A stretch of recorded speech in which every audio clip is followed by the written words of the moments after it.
6,000 करोड़ की जो परियोजना थी, लगभग 13,500 करोड़ में वह प्रोजेक्ट पूरा हुआ। सरकार ने एक प्रकार से उनके एजेंट के रूप में काम किया। भूगोल, भ्रष्टाचारी, मानवीयता जो नाम की चीज़ है, नैतिक जिम्मेवारी नाम की चीज़ ही नहीं रही। एक समय नैतिक जिम्मेवारी पे लाल बहादुर शास्त्री जी ने इस्तीफा दे दिया था। अभी तो कुछ भी बोल लो, कुछ भी कह दो। आज जब कांग्रेस में राज्यसभा को लेकर चर्चाएं हैं तो आपका नाम भी निकल के सामने आ रहा है। इसे आप किस तरीके से देखते हैं? यह एक सम्मान है, जिम्मेदारी है, या संघर्ष की अगली कड़ी है? तो जो काम है बाखूबी, हम तो सिपाही हैं, खूब आगे मिलजुल के काम कर रहे हैं और आगे करेंगे। उस वक्त आपको टिकट राजीव गांधी जी से मिला था। राजीव गांधी जी तक आप पहुँचे NSUI के एक युवा कार्यकर्ता के तौर पे, और आपको टिकट मिला था। पिछले दिनों आपकी कुछ फ़ोटोज़ वायरल हुई थी जिसमें लोकसभा में आप राहुल गांधी जी से भी मिल रहे हैं। तो आप राहुल जी को किस तरीके से देखते हैं आप? क्योंकि आपने राजीव जी के साथ भी काम किया है, वो दौर भी देखा है, और आज राहुल जी को आप देख रहे हो। पद छोटा हो गया है, राहुल गांधी उस पद से बड़े हो गए। राहुल गांधी से जाने जाते, उनके कामों से जाने जाते, ना कि नेता प्रतिपक्ष से जाने जाते। बुंदेलखंड की राजनीति में कुछ नाम ऐसे होते हैं जो समय के साथ भले ही सुर्खियों से दूर हो जाएं, लेकिन उनका योगदान कभी धुंधला नहीं पड़ता। आज हमारे साथ ऐसे ही व्यक्तित्व मौजूद हैं, डॉक्टर आनंद अहिरवार जी। नमस्कार आनंद जी। नमस्कार आपको और आपके माध्यम से सभी दर्शकों को। मैं आपको बता दूं कि 1991 में जब देश नई राजनीति की ओर बढ़ रहा था, तब डॉक्टर आनंद अहिरवार 10वीं लोकसभा में देश के सबसे युवा सांसदों में से एक बने। NSUI जैसे छात्र संगठन से निकलकर संसद तक पहुंचना, वो भी बुंदेलखंड से एकमात्र कांग्रेस सांसद के रूप में, यह अपने आप में एक इतिहास है। चाहे एशिया के सबसे बड़े तेल शोधक कारखाने, जो कि भारत ओमान पेट्रोलियम बिना रिफाइनरी के नाम से जिसको आप सभी जानते हैं, उसको बुंदेलखंड लाने की लड़ाई हो, या मध्य प्रदेश में तत्कालीन भाजपा सरकार होने पर जब इसी बिना रिफाइनरी के प्रस्ताव में सागर की जगह होशंगाबाद की खिरकिया का नाम प्रस्तावित हुआ, तो मुखरता से अपनी आवाज़ दिल्ली तक पहुंचानी हो और अड़कर उस प्रस्ताव में सागर का नाम जुड़वाना हो, यह सब डॉक्टर अहिरवार जी ने प्रमुख रूप से निभाया है। आपको बता दूं कि आज हम उनसे सिर्फ बीते हुए कल की बातें नहीं करेंगे, बल्कि यह समझने की कोशिश करेंगे कि क्यों बुंदेलखंड की आवाज़ को एक बार फिर संसद के ऊपरी सदन यानी कि राज्यसभा तक पहुंचना चाहिए। तो स्वागत है आपका आनंद अहिरवार जी। धन्यवाद। जैसा कि मैंने अपने दर्शकों को बताया आपके बारे में कि मैं हमेशा से बात करता हूं कि युवाओं को राजनीति में आना चाहिए, और आप तो उस वक्त राजनीति में आ गए थे, मतलब जब हम सोच भी नहीं सकते थे कि एक युवा ऐसा प्रतिनिधित्व कर सकता है, वो भी बुंदेलखंड जैसे पिछड़े क्षेत्र से। तो थोड़ा सा अपने बारे में बताइए, अपना छात्र जीवन के बारे में बताइए।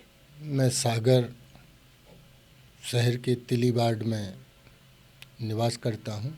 मेरी जन्म और कर्मभूमि सागर है, और मेरी शिक्षा दीक्षा पूरी सागर में ही रही, और सागर के लोगों का मुझे बेहद प्यार, समर्थन, आशीर्वाद मिला। उनके आशीर्वाद से मैं लोकसभा तक पहुंचा, और इस लोकसभा पहुंचाने में और पार्टी का बहुत बड़ी भूमिका पार्टी की है, और पार्टी के हमारे नेता मैं कभी उनको भूल नहीं सकता। राजीव गांधी जी के आशीर्वाद से मुझे सीधा एक ही टिकट पूरे देश में भारतीय राष्ट्रीय छात्र संगठन को दिया था, वो उसका सौभाग्य मुझे प्राप्त हुआ था। मैं आपसे जानना चाहूँगा कि हम बात कर रहे हैं 1991 की। 1991 में जब आप 10वीं लोकसभा में चुने गए थे, तो उस वक्त आपको, मतलब आपने सोचा था कि आप जो प्रयास कर रहे हो कि युवा के तौर पे आप उसमें कितने सफल हो पाओगे? आपके मन में डर नहीं आया था कि नहीं आपको टिकट मिलेगा?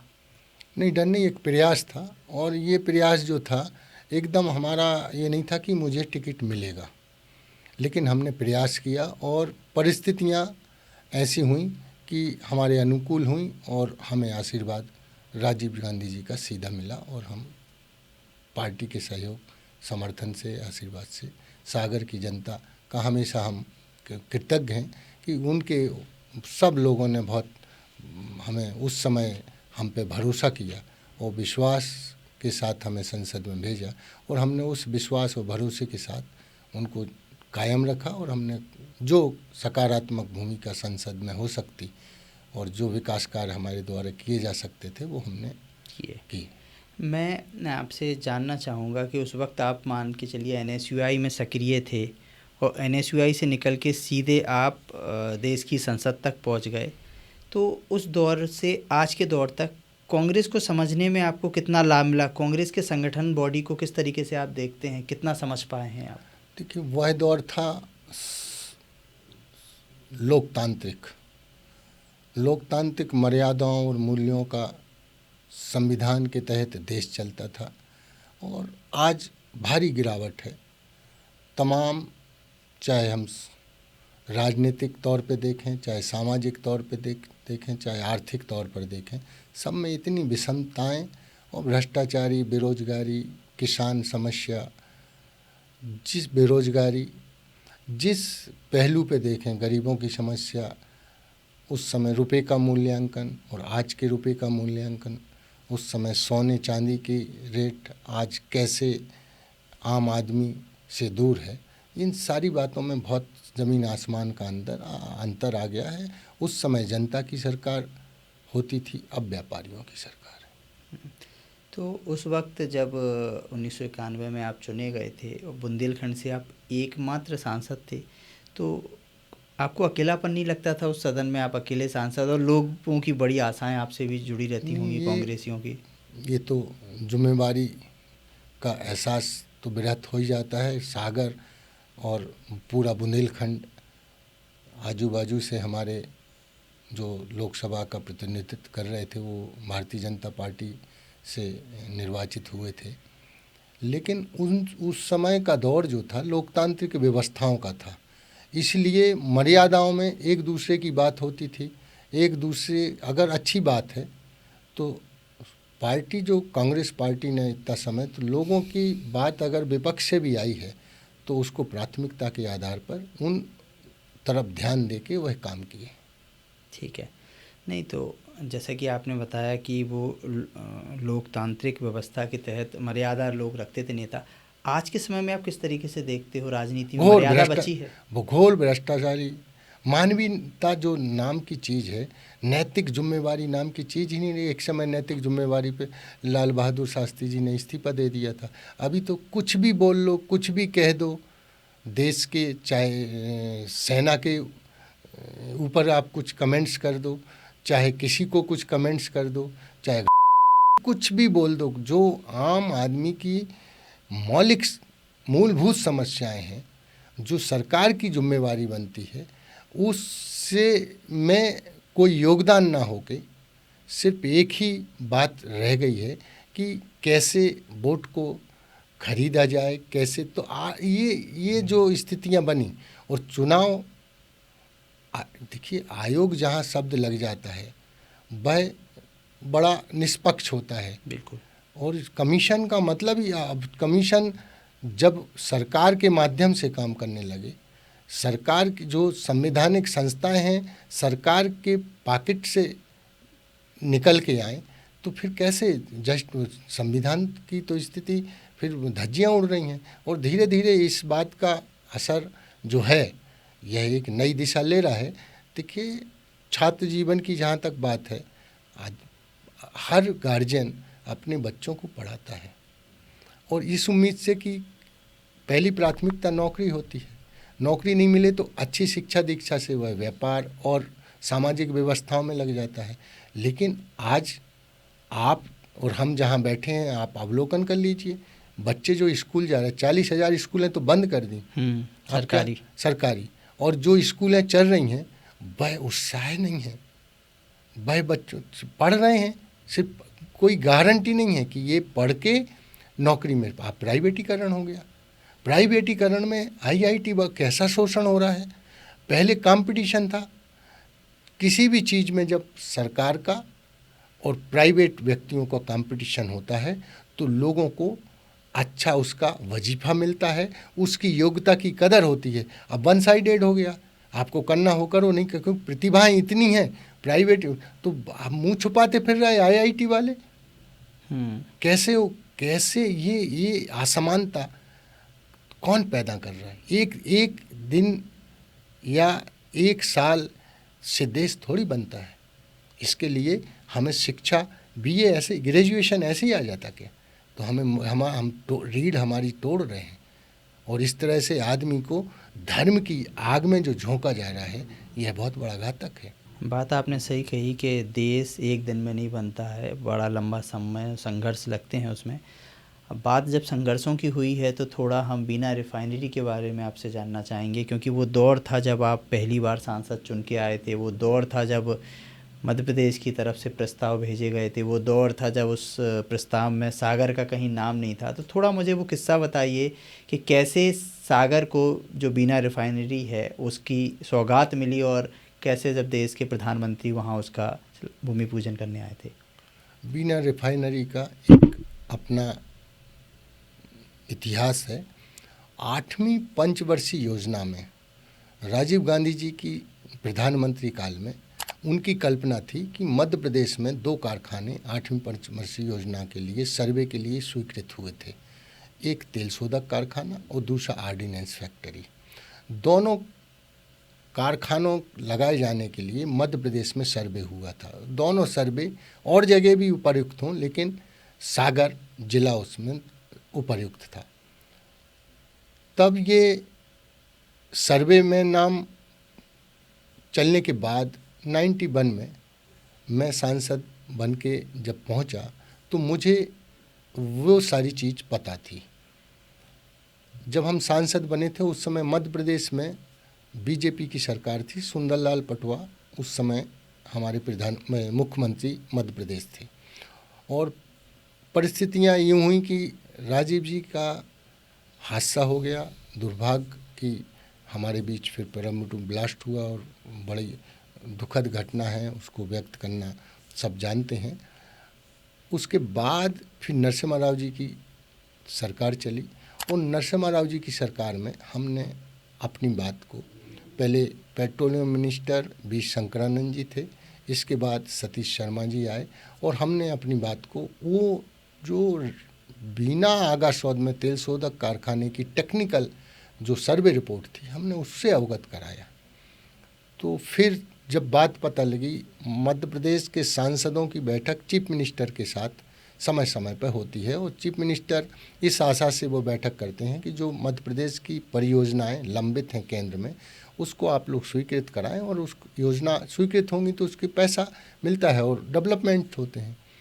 तो वो एक बैठक हुई, और उस प्रारंभिक बैठक में पटवा जी ने वो तेल शोधक कारखाने की, हमने पटवा जी के सामने बात रखी कि सागर से वो नाम आप प्रस्तावित करें।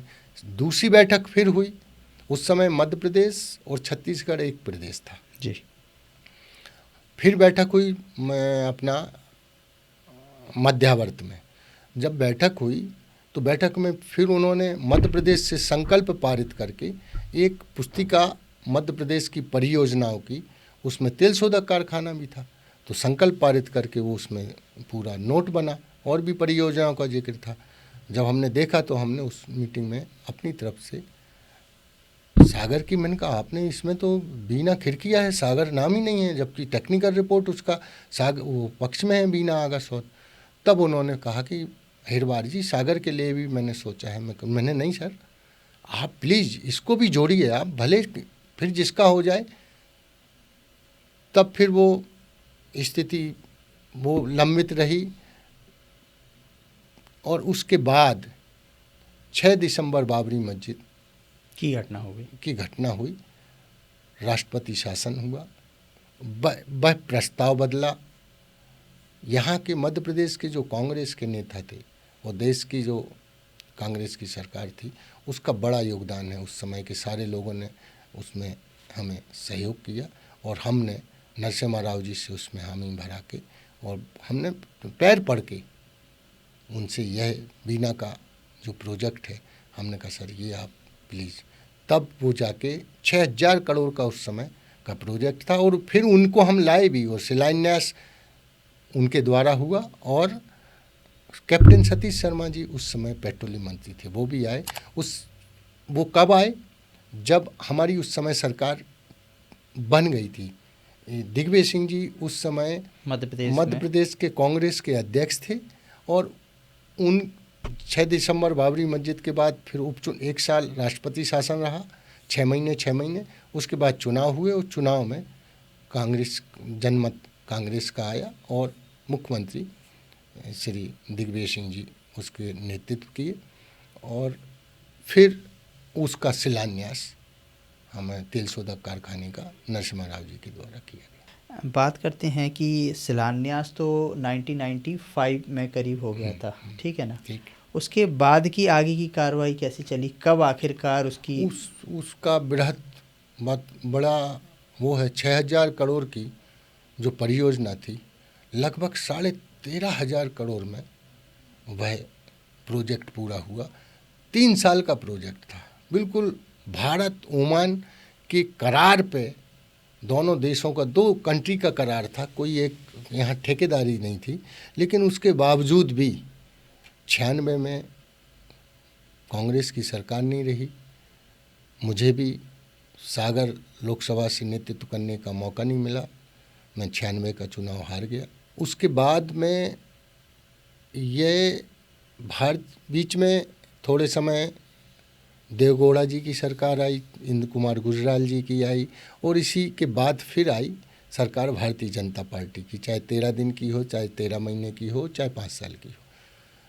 इस जो भारतीय जनता पार्टी की सरकार आई, मेरा सीधा बिल्कुल आप उस समय का दृष्टांत देख लें, आंकड़े हैं कि इस सरकार के द्वारा, और यही जो भारत के प्रधानमंत्री आज मोदी जी हैं, ये चीफ मिनिस्टर थे गुजरात के, इन्होंने इस तेल शोधक कारखाने को रोकने का नया एक स्थिति पैदा आई पेपरों में कि गुजरात सरकार पर्यावरण की स्वीकृति नहीं दे रहा है। अब एक बार करार हो गया 2 देशों का, अभी भी स्वीकृति रह जाती तो करार नहीं होता। फिर इसके बाद अगर नहीं दे रहा तो केंद्र सरकार, भारतीय जनता पार्टी की राज्य सरकार आपकी कैसे नहीं देगा? केंद्र का प्रोजेक्ट है। हाँ, केंद्र का प्रोजेक्ट। इस तरह से इनने इस तरह गुमराह किया, और इस हीला हवाली में, देरी में, चूँकि पूरा खेल था उस समय, रिलायंस के रिफाइनरी बनाई जा रही थी, तो इस रिफाइनरी को डिले किया, और उनकी रिफाइनरी तैयार हो गई, और उनकी रिफाइनरी से प्रोडक्शन जो शुरू हुआ, उसको निर्भरता, उसको आम जन तक गैस और पेट्रोल उनका सरकार ने खरीदा, और सरकार ने एक प्रकार से उनके एजेंट के रूप में काम किया। नहीं तो हम एक तरफ तो नुकसान हो गया देश का, समय का, और फिर मार्केट में जो निर्भरता होनी थी, कंपटीशन रहता प्राइवेट का और सरकार का, वो ख़त्म कर दिया। क्योंकि पहले उनका मार्केट में जो आवश्यकता थी, आवश्यकता के अनुसार मार्केट में गैस उनकी ले ली। अब अपनी गैस आई तो इतना बड़ा मार्केट फैल गया था कि तत्काल आओ, तुरंत आओ, तुरंत बोलो, गैस कनेक्शन, उनके मार्केट इतना डबल। अब अगर आप उनका कम करते हो तो आप पूर्ति नहीं कर पाओगे। दूसरा, उज्ज्वला जो गैस कनेक्शन की बात है, उज्ज्वला में भी जब नल से गैस दी जा रही है तो एक्सेस हो गए आपके सिलेंडर, तो उज्ज्वला में दिया। वो एक नीति है, गंभीरता से, गहराई से इस तरफ सोचने की बातें हैं। कैसे सरकार, तो फिर आखिर में फिर आगे क्या काम हुआ, कब उसको शुरू हो पाई? 2014 में मनमोहन सिंह की फिर कांग्रेस की सरकार आई, तब जाके उसका उद्घाटन हुआ। वो उस सरकार ने, कांग्रेस की सरकार ने पूरा किया। 10 साल की जो सरकार मनमोहन सिंह जी की सरकार रही, उसका जब वो प्रोजेक्ट पूरा किया, और उद्घाटन मनमोहन सिंह जी की कांग्रेस की सरकार ने किया। ठीक है, तो कुल मिला के ये आपके एक मतलब एक तरीके से आरोप तो नहीं है, लेकिन हम ऐसा बोल सकते हैं कि उस वक्त ऐसी स्थिति पैदा की गई कि ये इसको लेट हो, ये ना बन पाए, और वहाँ रिलायंस स्थापित हो पाए। अब वो रिलायंस कहाँ स्थापित हो रही थी, किसके सानिध्य में स्थापित हो रही थी? इसमें एक और मुझे दुख, हमेशा मैं बोलता हूँ, आप लोगों के माध्यम से भी, पब्लिक में भी कहीं खड़ा होता हूँ। हाँ। किसी भी जनप्रतिनिधि ने कभी तेल शोधक में, सागर से लेके प्रदेश की बात कर रहा हूँ, बुंदेलखंड की बात कर रहा हूँ, प्रदेश के बुंदेलखंड, किसी भी भारतीय जनता पार्टी की सरकार रही, बात तो परियोजना की है, व्यक्ति की नहीं है। आप किसी ने एक लफ्ज़ ना पार्लियामेंट में कहा और ना कभी चिट्ठी लिखी, ना किसी तरह इस मंत्री अप्रोच किया कि ये लेट क्यों हो रहे हैं। 1996 से लेके 2005 तक, हाँ, 1996 96 का चुनाव मान के चलिए आप हारे। एक नहीं, मिनट, हाँ हाँ 3 साल का प्रोजेक्ट था। हाँ 3 साल तक के प्रोजेक्ट में यह काम होना था। हाँ 96 में हम हारे, 95 में इसकी आधारशिला रखी गई। हाँ तो हाँ 98 तो वो तो सरकार तो बीजेपी की आ गई बीजेपी ना। की आ चुकी थी सत्ता में। हाँ तो बीजेपी की सरकार से ताल्लुकात है। वो हाँ। बीच में ये बात आए कि देवगौड़ा सरकार थी, इंदु कुमार गुर्जर, तो वो तो उन 3 सालों के बीच जब वो प्रोजेक्ट हाँ, चल रहा था उसी पीरियड में रही वो तो। हाँ। इसके अलावा मैं आपसे आज जानना चाहूँगा कि और क्या बड़ी उपलब्धियां रहीं आपके उस दौर में, क्योंकि वो दौर तो देश विकास की तरफ बढ़ रहा था, तो उस दौर में और क्या सागर को या मध्य प्रदेश को अब बड़ी उपलब्धियां आपकी देखिए तरफ से मिली? सागर में तेल शोधक कारखाना एक बड़ा एशिया का सबसे आधुनिक, विश्व के मानचित्र पर यह कारखाना गिना जाता है। फिर आवागमन के साधन, हमारा सागर से सीधी दिल्ली रेल नहीं थी सुविधाजनक, एक ही रेल थी, रात में आती थी, उत्कल आज भी आती है, और 2:30 बजे 3 बजे करीब दिल्ली पहुंचना आदमी का पूरा दिन। तो गोंडवाना नाम से एक रेल सीधा जबलपुर से दिल्ली के लिए चलाई गई, जिसमें आदमी सुविधाजनक सुबह पहुंचे और दिन भर काम करे और शाम को फिर वापस आ सकता है। तो हम लोग नहीं तो बीना जाते थे, हम लोग खुद ही बीना से दूसरी ट्रेन लेते थे, या फिर रात के 1:30 बजे उत्कल का इंतज़ार करो, और लेट लतीफ़ भी गाड़ी होती थी। तो रेल के माध्यम से अकेली एक ही गाड़ी नहीं, फिर हीराकुंड भी हमने स्टॉपेज कराया पूरे ज़िले में, चाहे करौंदा की बात हो बीना में, चाहे ये खुरई की बात हो स्टॉपेज की, चाहे मंडी मामौरा की बात हो, रेल के माध्यम से जो सुविधा हो सकती वो। टेलीफोन एक्सचेंज, आधुनिक टेलीफोन एक्सचेंज जो डायनेमिक एसटीडी, मध्य प्रदेश में सबसे पहले हमने सागर में शुरू कराया। डायनेमिक एसटीडी में सागर में वह सुविधा उपलब्ध हुई उस समय। अब तो दौर टेक्नोलॉजी बहुत बढ़ गई, लेकिन उस समय जो सृजन हो रहा था वो बड़े बड़े वो लगाए जाते थे एंटीना। हाँ। वो टेलीविज़न पे डॉट डॉट आते थे, तो वह सिस्टम हमने अलग करके वो तो सीधा टीवी में ठीक स्क्रीन पे आए, वो टीवी लाए। आकाशवाणी हमारे यहाँ थी नहीं, सागर में चालू नहीं थी, तो सागर में आधुनिक यंत्रों के साथ आकाशवाणी शुरू की गई। और सागर बुंदेलखंड पूरा बीड़ी के ऊपर उस समय आश्रित था। आज भी बीड़ी का काम कम हो गया, गुटखा चल गया है ज़्यादा, तो गुटखे से आदमी अपना कैसे बीड़ी का थोड़ा कम हो गया, लेकिन उस समय बीड़ी से जीविका उपार्जन का ज़्यादा घर घर अपना बीड़ी बनाते थे भी थे और बीड़ी लोग उपयोग भी करते थे, उनके जीवन में। वो तो कुल मिला के पेट से जुड़ा था। वो बनाते थे और उससे उनका जीवन यापन चलता था। तो उससे बीड़ी के जर्दे से बीमारी होती थी, तो सागर में बीड़ी अस्पताल बहुत लेकर आए। बीड़ी आज भी है, बीड़ी अस्पताल लाए। और नवोदय विद्यालय उस समय बुंदेलखंड से, ऐसा नहीं कि बीजेपी से सांसद थे, लेकिन कुंडेश्वर में हमारी बात हुई तो नवोदय विद्यालय हम कुंडेश्वर में हम लाए। नवोदय विद्यालय हमारे सागर में पहले से था, हर डिस्ट्रिक्ट में एक उस समय खोला जाना था। तो ये ध्यान आकर्षण हमने उस समय मानव संसाधन विकास मंत्री अर्जुन सिंह जी थे। और इसके बाद केंद्रीय विद्यालय हम लाए। केंद्रीय विद्यालय सागर में एक था, तीन केंद्रीय, एक बीना में लाए, 2 केंद्रीय विद्यालय हम सागर में लाए। मतलब एक पंचवर्षीय में 2 केंद्रीय विद्यालय की सौगात भी आप लेके आए। हाँ।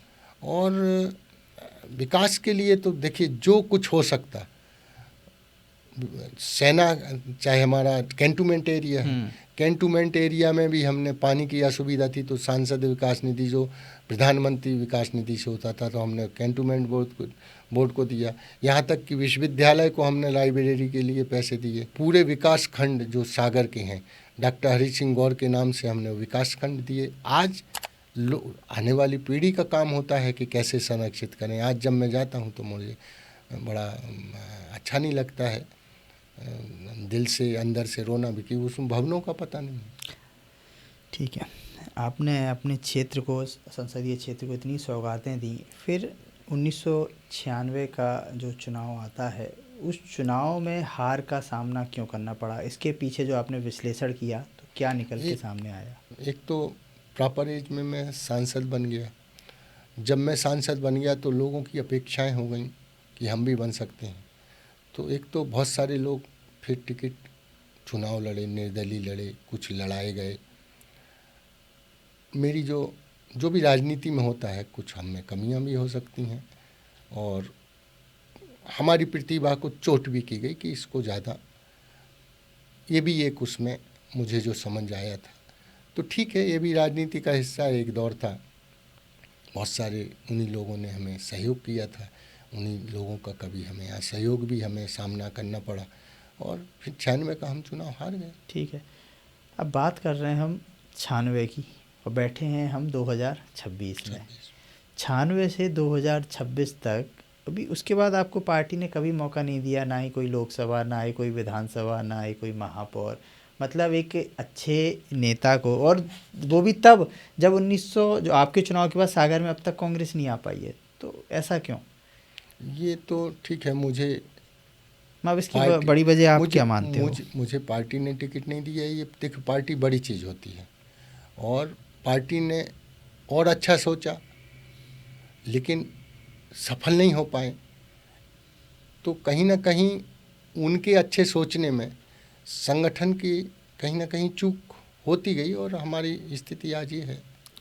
नहीं, स्थिति ये है, लेकिन आप क्या मानते हो कि अभी कांग्रेस के अंदर कई बार जो अच्छे नेता हैं, मजबूत नेता हैं, जो निचले स्तर पर काफ़ी गहराई से काम करते हैं, उनकी बात संगठन में पहुंच नहीं पाती है, संगठन तक? देखिए, ये तो बात बिल्कुल एकदम सही है और सत्य है, लेकिन हमें एक तरफ उन लोगों को भी ध्यान देना है जो नई प्रतिभाएं हैं, एक तरफ वो लोग, उनका भी ध्यान रखना है जिनके पास अपने अनुभव हैं, जो अब एक आइडेंटिटी है और उनका लाभ लिया जा सकता है। तो दोनों, बल्कि चारों दिशाओं का हम समावेश करके तभी हम सफलता हासिल कर सकते हैं। नहीं तो एक भी पहलू को ले लें तो दूसरे पहलू छूट जाते हैं। हमें संगठन को चारों तरफ के पहलुओं को देख के संगठन को मजबूत करने की आवश्यकता है। ठीक है, मैं आपसे जानना चाहूँगा कि मध्य प्रदेश के अंदर अभी एक बार फिर से राज्यसभा की चर्चा हो रही है। आज जब कांग्रेस में राज्यसभा को लेकर चर्चाएं हैं तो आपका नाम भी निकल के सामने आ रहा है। इसे आप किस तरीके से देखते हैं? यह एक सम्मान है, जिम्मेदारी है, या संघर्ष की अगली कड़ी है? देखिए, ये तो पार्टी का अपना निर्णय है। मैं तो सिपाही हूँ। जब जब जिस स्थिति में, हो सकता है आपका वनवास ख़त्म हो रहा हो, अब जिस स्थिति में रखा हमने काम किया।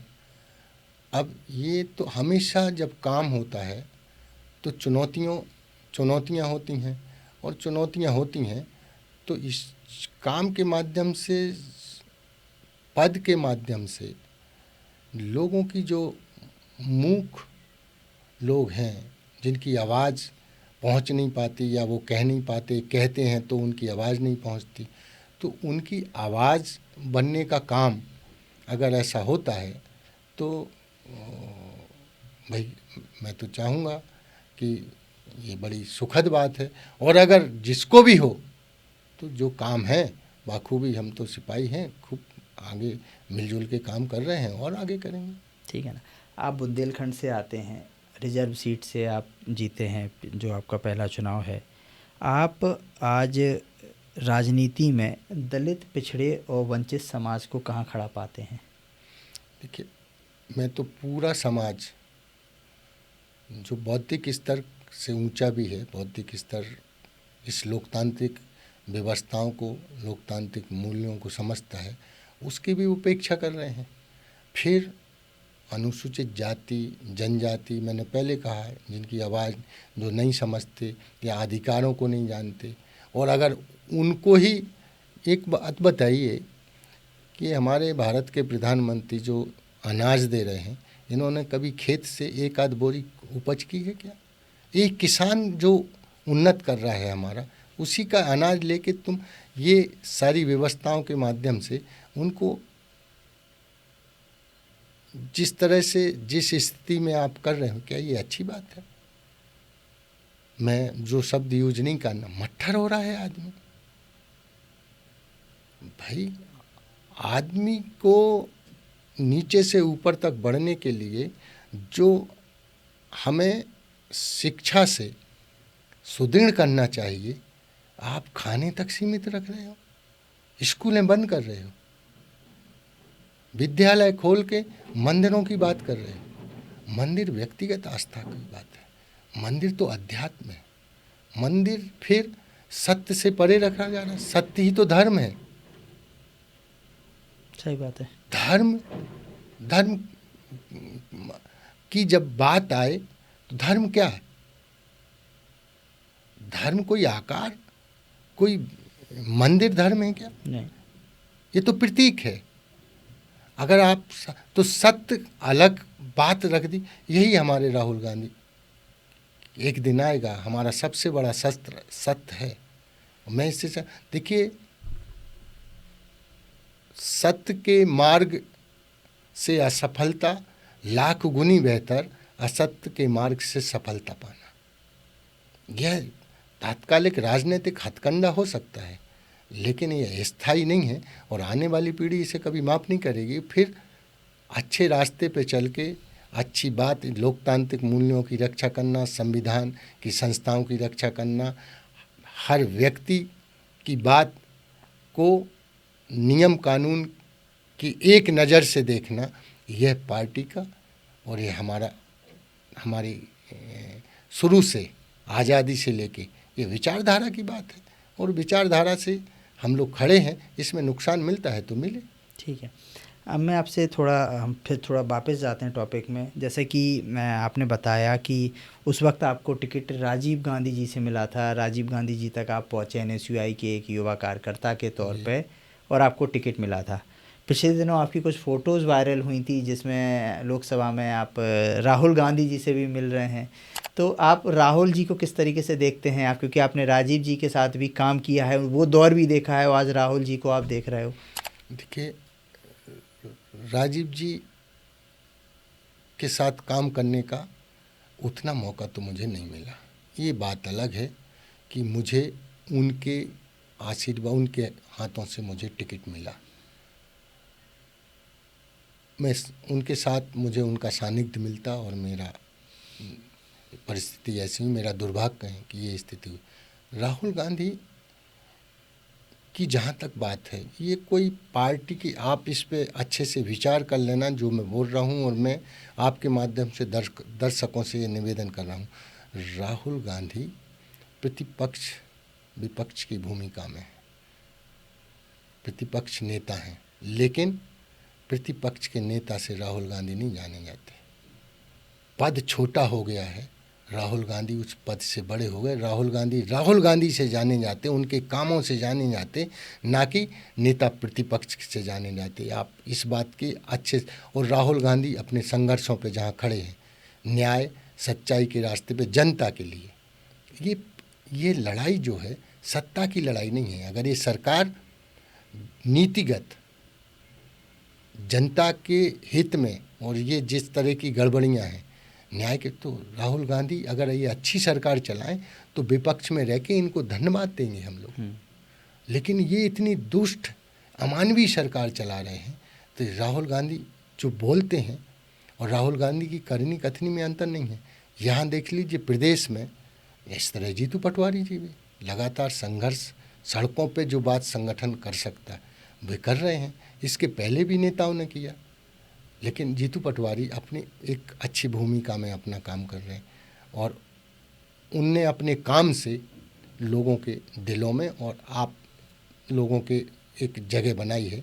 ये बात इसलिए कहना जरूरी हो जाती है कि पार्टी, देखिए, नीतिगत दोनों, कहीं भी हमारे कांग्रेस के जो नेता रहे, चाहे वरिष्ठ नेता हों, चाहे अपना कमलनाथ जी हों, चाहे दिग्विजय सिंह जी हों, और हमारे विपक्ष यहाँ उमंग सिंगार जी हों, और प्रदेश के अध्यक्ष जीतू पटवारी जी हों, इन देखिए कैसे संविधान के मुताबिक अपनी बात रखते हैं। हम लोग सड़कों पे जब बात करते हैं तो आपराधिक प्रकरण दर्ज करा देते हैं। जनता की बात कह रहे हैं, तो कम से कम इस कांग्रेस के समय तो ये नहीं हुआ। कितना ये किस पार्टी का नाम लेना नहीं चाहते, लेकिन विरोधी पार्टियों ने कितना गंदा गंदा नहीं बोला, लेकिन चाहे मध्य प्रदेश की सरकार हो चाहे देश की सरकार हो, विपक्ष को बहुत अच्छे से सुना। कांग्रेस का काम रहा है सबको लेके, सबकी बात समाहित करके लोगों के काम करना। ये तो संवैधानिक संस्थाओं में जो निष्पक्ष बातें हैं उनको ही तोड़ना है।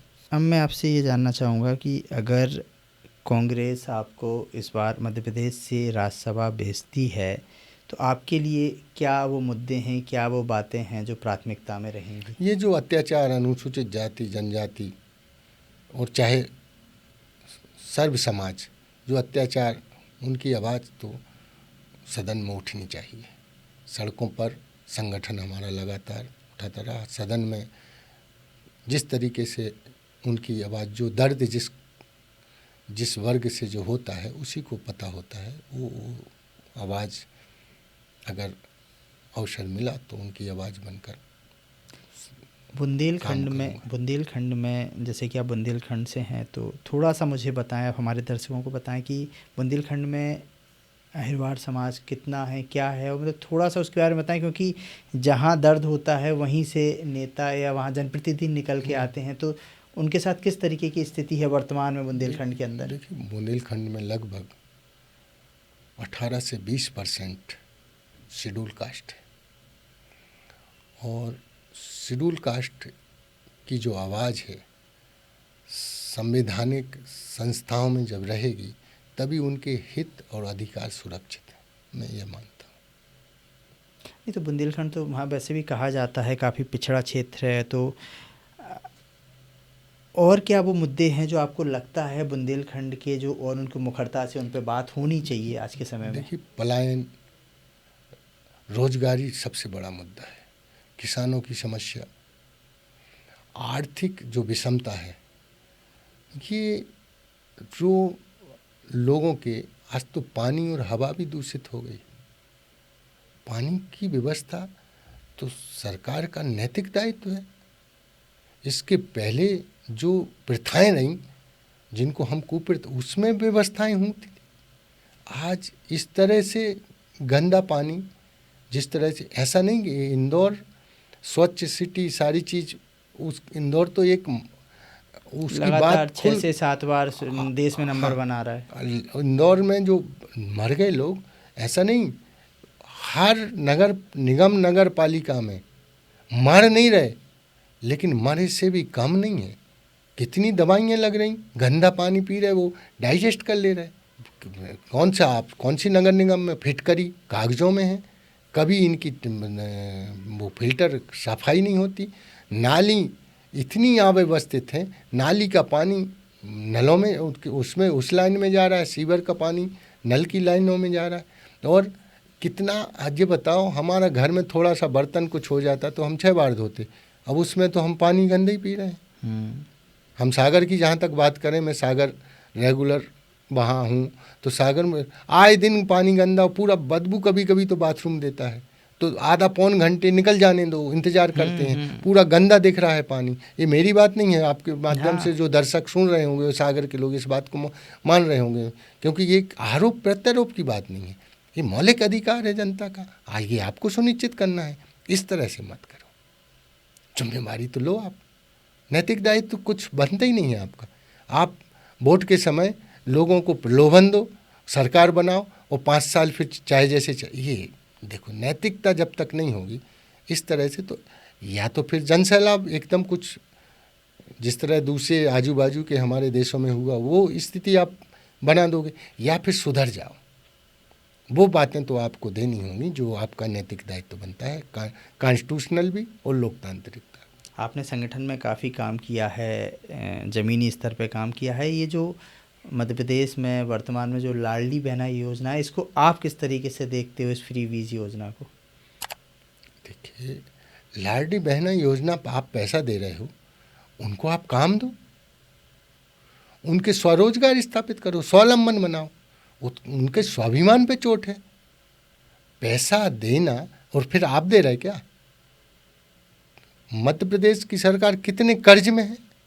आने वाली पीढ़ी जिसको ज़मीन पे उतरी नहीं है वो कर्ज में पैदा है, इसकी कोई जिम्मेवारी नहीं लोगे आप। एक तरफ आपको कर्ज की मुक्ति दूर करना है, दूसरा उन लोगों को काम देना है। जब आप उनको अच्छी शिक्षा दोगे, अच्छा रोजगार दोगे, अच्छा काम दोगे, अच्छा स्वाभिमान भी होगा और वो अपना परिवार का और खुद आत्मनिर्भर बनेंगे, आगे बढ़ेंगे। आप उनको आत्मनिर्भर बना के निठर्रा बना रहे। तो आदमी को चकाचौंध उनको इसलिए नहीं आ रहा समझ में, जब समझ में आएगा विद्रोह भी होगा। लेकिन अभी तो आप उनकी मानसिकता पे उनको मानसिक गुलाम बना रहे। मेरा एक व्यक्तिगत सवाल है आपसे कि पिछले दिनों मैंने देखा कि चर्चा हो रही थी हमारी कि आज के समय में गिग वर्कर की काफ़ी कमी हो रही है। जैसे कि हमें कारपेंटर नहीं मिल रहे हैं, हमें इलेक्ट्रीशियन नहीं मिल रहे हैं, हमें बेड़ई नहीं मिल रहे हैं, हमें प्लम्बर नहीं मिल रहे हैं। तो इसकी भारी कमी हो रही, क्यों? क्योंकि एक पीढ़ी से दूसरी पीढ़ी पर काम नहीं जा पा रहा है। जो किसी के बाप या दादा करते थे अब वो बेटा नहीं करना चाहता है।